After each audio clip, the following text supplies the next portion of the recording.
Depuis qu'on arrive à un point où c'est l'astrologie qui dicte ses exigences et qui juge le travail des sociologues et des historiens.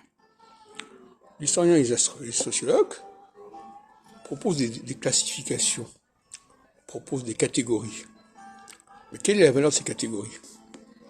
Comment valider ces catégories, sinon par le biais de l'astrologie, par le biais d'un système très précis, très strict, qui fait que telle catégorie doit alterner avec telle autre catégorie. Et si l'historien a qualifié une période d'une certaine façon et une autre période d'une même façon, et que ces deux périodes ne correspondent pas au même type de phase en astrologie, c'est que son classement, son analyse est fausse. On peut aller jusque-là. Moi, je vois ça dans un proche avenir.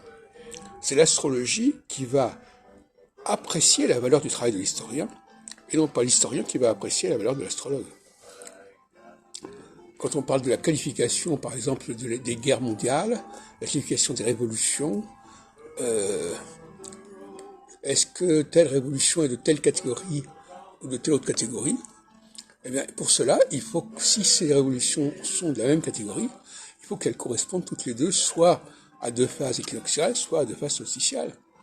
Si elles correspondent l'une à une phase solsticiale, l'autre à une équinoxiale, c'est que la classification est fausse.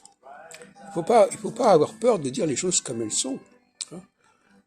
On peut arriver à ce stade-là.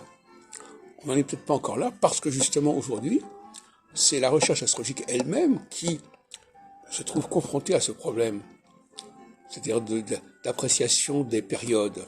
Et c'est elle-même qui doit déjà commencer à formuler des classifications qui soient pertinentes par rapport à ce système.